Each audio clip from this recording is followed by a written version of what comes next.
পরিভ্রমণের আজ আমাদের তৃতীয় দিন। আজ আমরা যাব ওড়িশার অন্যতম এবং ভারতের বৃহত্তম উপকূলবর্তী লবণাক্ত জলের হ্রদ চিল্কা লেকের উদ্দেশ্যে। চিল্কার প্রধান আকর্ষণ হলো ইরাবতী ডলফিন।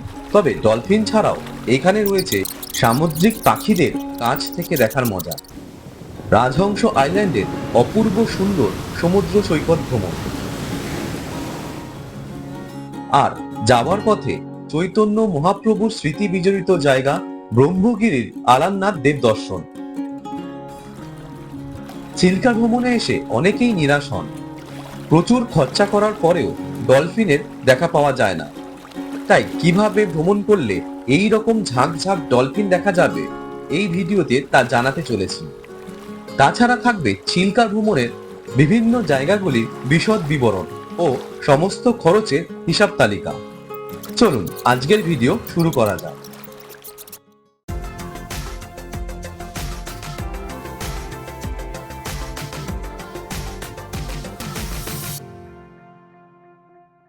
পুরী সিরিজের প্রথম পর্বে আমাদের ট্রেন যাত্রা আর হোটেলের সম্পর্কে বলেছিলাম।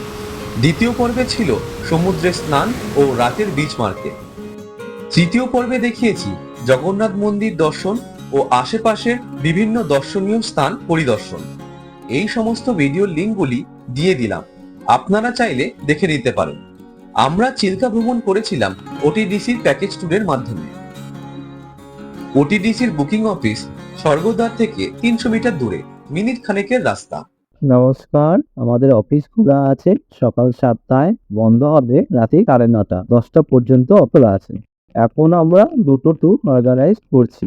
একটা হচ্ছে golden triangle tour of Odisha, যার মধ্যে আপনি পাবেন কোনারকের সূর্য মন্দির, চন্দ্রভাগা বিচ, রামচন্দ্রী টেম্পল, ধৌলি শান্তিস্তূপ, লিঙ্গরাজ মন্দির, খণ্ডগিরি, উদয়গিরি, নন্দনকানন। 6:30টায় বাস ছাড়ে, ফিরে 7টায়, যার প্রাইস হচ্ছে 550 টাকা এবং বাদবাকি খরচা তা আপনাদের। এইটা হলো একটা ট্যুর। পরের ট্যুর হচ্ছে চিল্কা, 6:30টায় ছাড়ে, ফেরে 4:30, তার প্রাইস হচ্ছে 630 মোট ঘোরা সমেত। যাওয়ার সময় মন্দির দেখবেন, বিষ্ণু ভগবানের মন্দির, যেটা হচ্ছে আলারনাথ। চিল্কা যাওয়ার পথে মন্দিরটা দর্শন করবে, তারপর যাবেন চিল্কা। চিল্কায় প্রায় 3 ঘন্টা বোট রাইড হবে। সে বোট রাইডের মাধ্যমে একটা আইল্যান্ডে নিয়ে যাবে, নিয়ে আসবে। যাওয়ার সময় হয়তো ডলফিন দেখা যাবে, নয়তো আসার সময় ডলফিন দেখা যাবে। এই হচ্ছে দুটো ট্যুর। সকাল 6:20-র মধ্যে আমরা ওটিডিসি পান্থনিবাসের সামনে পৌঁছে গেছি। রিপোর্টিং টাইম ছিল 6:30। সামনের এই এসি ট্রাভেলার বাসে করেই চিল্কার উদ্দেশ্যে আমাদের যাত্রা শুরু হবে। হ্যালো বন্ধুরা, একদম সকাল সকাল যেখানে ওটিডিসির বাসগুলি ছাড়ে সেখানে আমরা চলে এসেছি। যাত্রা পথে গাইড হিসাবে আমাদের বাসের চালকই সমস্ত কিছু সুন্দরভাবে বোঝাচ্ছিলেন। ঠিক নির্ধারিত সময় আমাদের বাস ছেড়ে দিয়েছে। আমাদের প্রথম গন্তব্য আলারনাথ মন্দির। দূরত্ব প্রায় 25 কিলোমিটার, সময় লাগবে ঘন্টাখানেক মতো।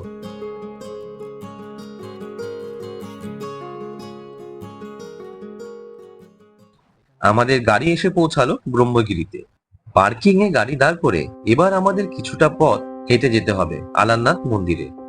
চারিদিকের পরিবেশটা খুব সুন্দর, শান্ত।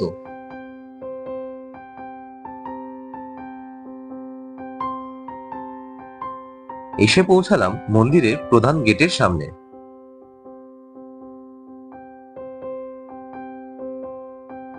প্রবেশদ্বারের পাশেই রয়েছে জুতো রাখার ব্যবস্থা।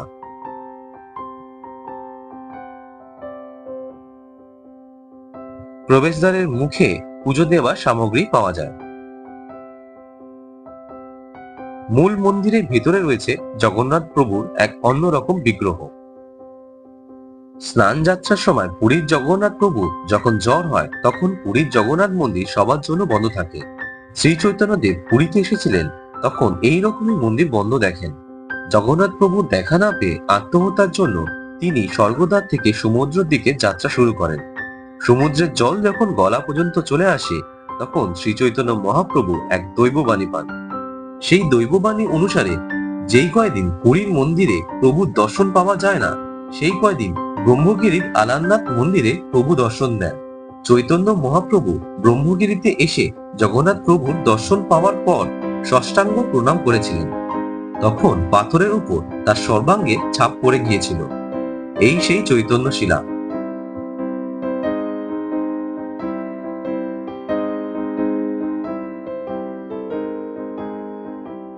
আলারনাথ মন্দিরের পাশেই রয়েছে গৌরীয় মঠ। পার্কিং থেকে গাড়িতে উঠে চলে এলাম মেন রোডের উপরে সোনালী হোটেলে। মন্দির থেকে বেরিয়েই এখন রাস্তার মোড়ের কাছেই এই সোনালী হোটেলে টিফিন খাওয়ার জন্য দাঁড়িয়েছে।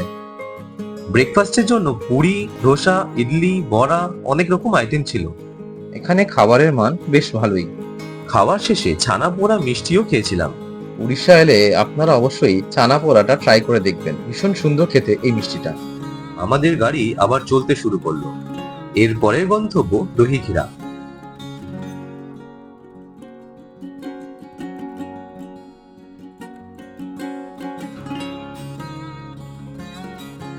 আমরা এখন আছি দইখিরাতে। এইখানে দুটো ঘোড়ার মধ্যে একটাতে বলরাম বসে আছে, একটাতে কৃষ্ণ বসে আছে। কথিত আছে এই স্থান দিয়ে জগন্নাথ ও বলরাম ঘোড়ায় করে যাওয়ার সময় তৃষ্ণা নিবারণের জন্য এক বৃদ্ধার কাছ থেকে দই খেয়েছিলেন। সেই থেকেই এই জায়গার নাম দহিখিরা। সাদা ঘোড়ার উপরে রয়েছে শ্রী জগন্নাথ আর কালো ঘোড়ায় রয়েছে বলরাম। আমাদের যাত্রা আবার শুরু হলো। এইবারের গন্তব্য সৎপদা। 7টি গ্রাম নিয়ে জায়গাটি গড়ে উঠেছে, যা চিল্কার অন্যতম প্রবেশদ্বার। ইতিমধ্যেই চিল্কার দর্শন শুরু হয়ে গিয়েছে। পুরী থেকে সৎপদার দূরত্ব প্রায় 50 কিলোমিটার মতো।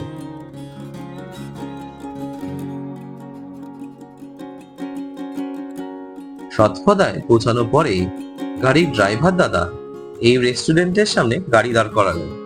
এখানে দুপুরে খাবারের জন্য অর্ডার দিয়ে দিতে হবে। চিল্কা থেকে ফিরে এখানে দুপুরের লাঞ্চের জন্য আবার নিয়ে আসবে। এই জায়গায় খাবারের রেট একটু বেশি হলেও খাবারের মান ও কোয়ান্টিটি যথেষ্ট।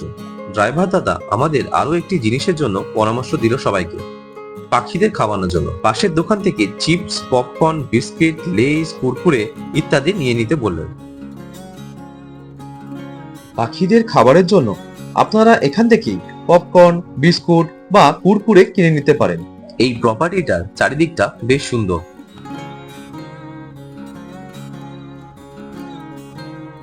আবার গাড়িতে উঠলাম। সৎপদার এন্ট্রি অবধি যেতে হবে। 9টা নাগাদ সৎপদার পার্কিং এ গাড়ি এসে দাঁড়ালো। বিশাল বড় পার্কিং এরিয়া।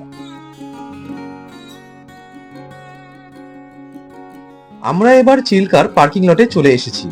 এখান থেকে একজন গাইড আমাদের বোটিং পয়েন্টে নিয়ে যাবে। এইবার এখান থেকে 5 মিনিট হেঁটে বোটিং পয়েন্টে পৌঁছাতে হবে। সামনেই চায়ের দোকান, কাছে পর্যাপ্ত জল না থাকলে অবশ্যই নিয়ে নেবে। পাখিদের খাওয়ানোর জন্য এখানেও পপকর্ন, লেস, বিস্কুট সবকিছুই রয়েছে, এইখান থেকেও কিনে নিতে পারেন। চিল্কার বোটিং এর খরচ প্যাকেজের মধ্যেই ধরা থাকে। এইখান থেকে একজন গাইডও আমাদের সঙ্গে যাবেন, যিনি নৌকাতেও থাকবেন। এটা হলো এন্ট্রি পয়েন্ট।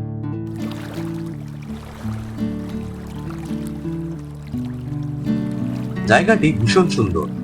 চারিদিকে সারি সারি নৌকা দাঁড়িয়ে রয়েছে, দেখতে ভীষণ সুন্দর লাগছে।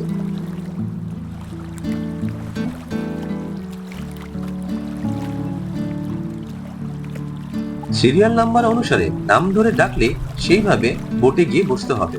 পুরো ব্যাপারটাই সিস্টেম্যাটিক ভাবে হবে, তাই তাড়াহুড়ো করার কোনো প্রয়োজন নেই। প্যাকেজ ট্যুরে যেই রকম লোক হয় সেইভাবে বোটিং ঠিক হয়। এসি ট্রাভেলারে যারা আসে তাদের জন্য সাধারণত এই ছোট বোটটি দেওয়া হয়। বোটগুলির সিটিং পজিশন বেশ ভালো। আমাদের বোট চলতে শুরু করলো।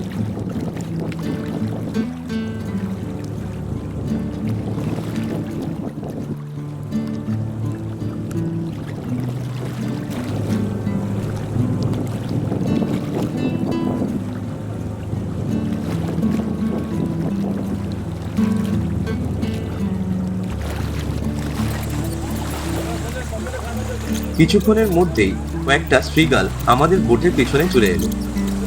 বোটের মধ্যে সবাই চিপস, পপকর্ন, কুরকুরে দিতে লাগলাম।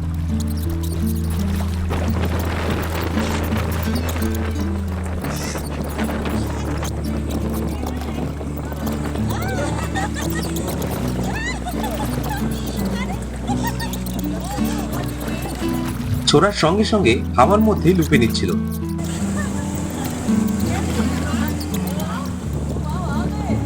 পুরো বিষয়টাই দারুণ লাগছিল।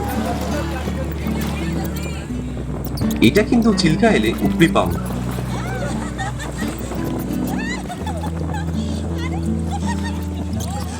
ঝাঁকে ঝাঁকে পাখি এসে জড়ো হচ্ছে। তাদের মধ্যে কয়েকজন বোটের সঙ্গে সঙ্গেই তাল মিলিয়ে উড়ে যাচ্ছে। এতটাই কাছে চলে আসছে যে হাত বাড়ালেই ছোঁয়া যায়। বিপুল জলরাশি, ঠান্ডা হাওয়া, তারই মাঝে পাখিদের সঙ্গে বোটিং, সব মিলিয়ে অনবদ্য লাগছিল। এই পুরো যাত্রাপথে একটুও বোরিং লাগবে না। আমাদের বোট নিয়ে যাবে ডলফিন দেখাতে, অর্থাৎ যে জায়গাটিতে ডলফিন দেখার চান্স সবচেয়ে বেশি।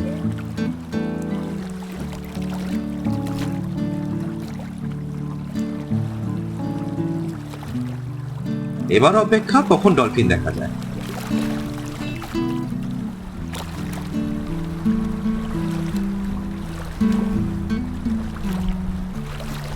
বেশ অনেকক্ষণ অপেক্ষা করার পর বোটিং গাইড হঠাৎই বলে উঠলো, ওই দিকে ডলফিন।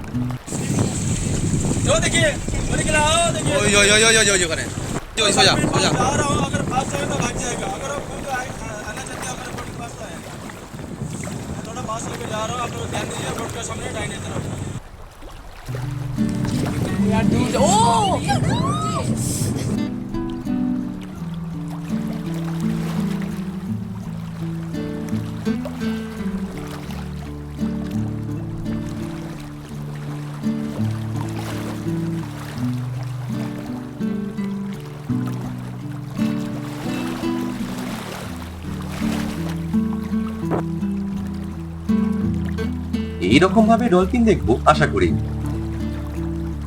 একটা নয়, দুটো নয়, ঝাঁকে ঝাঁকে ডলফিন।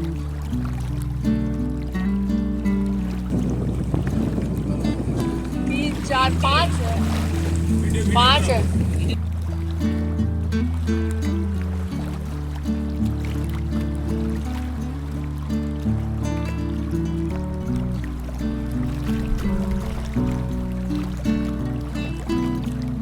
চিল্কার এই ডলফিন গুলো ইরাবতী ডলফিন। এদের বাসস্থান Myanmar.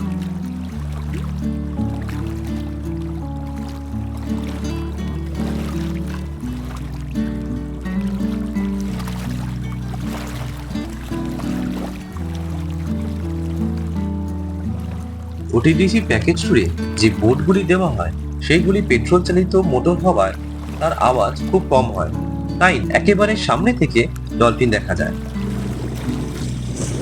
Oh my god! Oh! তবে প্রাইভেট বোটগুলির মোটর ডিজেলে চলে, এর আওয়াজ খুব বেশি, সেক্ষেত্রে ডলফিন দেখার চান্স খুব কম। সাধারণত ওটিডিসির প্যাকেজে বোটিং সবার আগে শুরু হয়, তখন লেকে অন্য কোনো বোট থাকে না। এখন কোনো প্রাইভেট বোট নেই, তাই এত ডলফিন দেখা যাচ্ছে।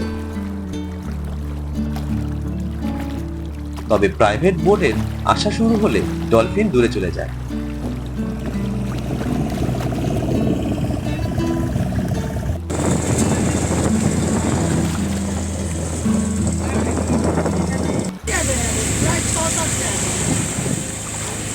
সামনে রাজহংস আইল্যান্ড।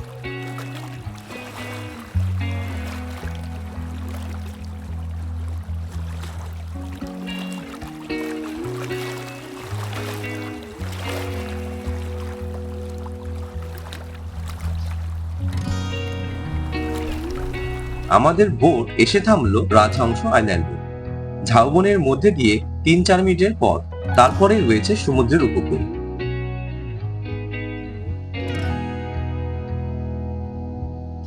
জায়গাটি ভীষণ অপরিষ্কার হয়ে আছে।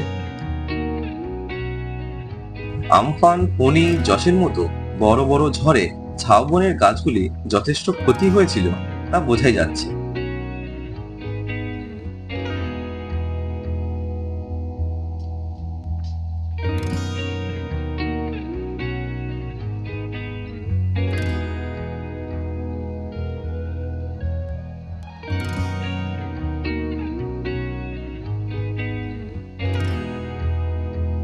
সামনে একটু উঁচু বালিয়াড়ি, এটা টপকাতেই দূরে দেখা মিলল দিগন্ত জোড়া জলরাশি। রাজহংস আইল্যান্ডে এই পারে সমুদ্র, চারিদিকটা ভীষণ সুন্দর। বিচে একটা দোকান আছে, এই জায়গাতেই একটা ছাউনি করা রয়েছে।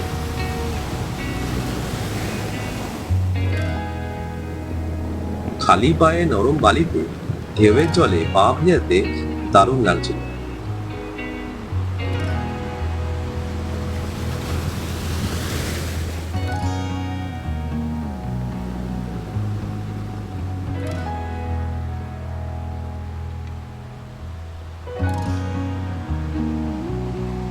বেশ কিছুক্ষণ সময় কাটানোর পর এবার ফেরার পালা।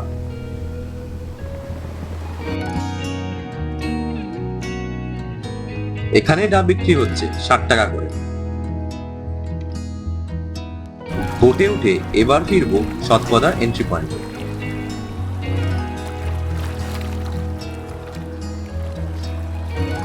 ফেরার পথেও অনেক সামুদ্রিক পাখির দেখা মিলল।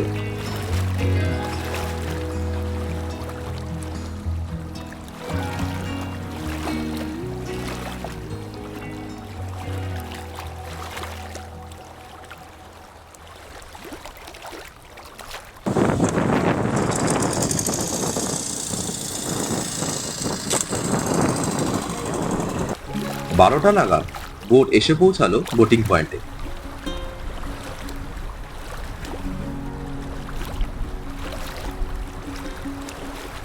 কে বলে চিল্কাতে ডলফিন দেখা যায় না? আমরা প্রচুর ডলফিন দেখেছি ওটিডিসির এই ট্যুর প্যাকেজ। এরপর আমরা চিল্কার মিউজিয়ামে যাব।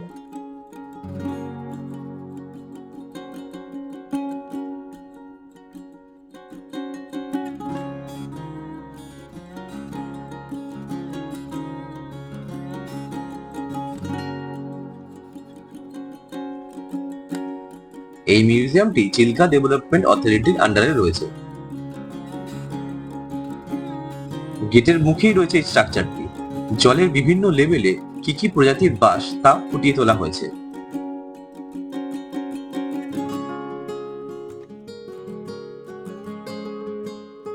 চিল্কায় যে সমস্ত সামুদ্রিক মাছ পাওয়া যায় এখানে তার কিছু কালেকশন রয়েছে।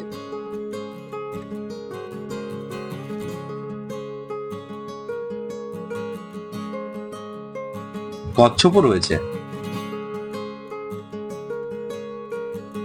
এটা সমগ্র চিল্কার 3D ম্যাপ।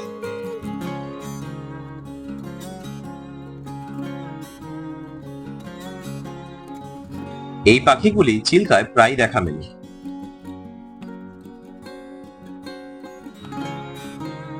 পাখি ছাড়াও নানান জীববৈচিত্র্য রয়েছে চিল্কায়। এইটাই সেই বিখ্যাত ইরাবতী ডলফিন। মিউজিয়ামে ডলফিনের স্কেলিটনও রাখা আছে।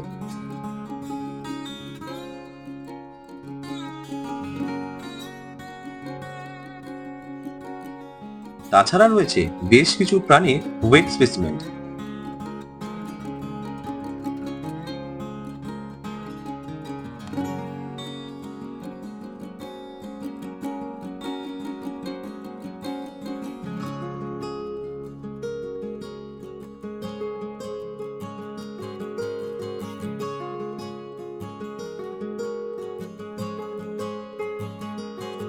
মিউজিয়ামের ভেতরে অডিটোরিয়ামে একটা অডিও ভিজুয়াল ডকুমেন্টারি দেখানো হয় চিল্কা সম্পর্কে।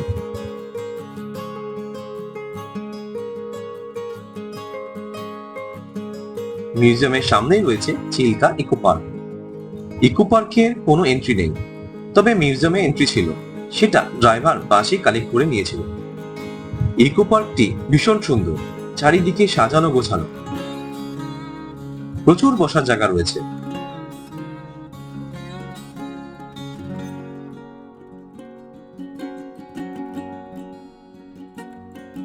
পার্কের ভেতরে তিমি মাছের বিশাল বড় স্কেলিটন রাখা আছে। ইকো পার্ক ঘুরে আমরা চলে এলাম লাঞ্চ করতে। 200 টাকার ভেজ থালিতে ছিল 2টো রুটি, ভাত, 2 রকমের সবজি ইত্যাদি। একটা থালি অনায়াসে 2 জনে শেয়ার করা যাবে। গাড়িতে উঠে পুরী পৌঁছাতে 4টে বেজেছিল। আমরা অবশ্য মন্দিরের ধ্বজা পরিবর্তন দেখব বলে মন্দিরের কাছে নেমে গিয়েছিলাম। মন্দিরের ধ্বজা পরিবর্তনের ভিডিও দেখতে আই বাটনে ক্লিক করুন। কখনো কখনো বাস স্বর্গদ্বার হয়েও আসে। আগে থেকে ড্রাইভার দাদার সঙ্গে কথা বলে রাখবেন। ভিডিওটি কেমন লাগলো অবশ্যই কমেন্ট করে জানাবেন। দেখা হচ্ছে পরের ভিডিওতে। ধন্যবাদ।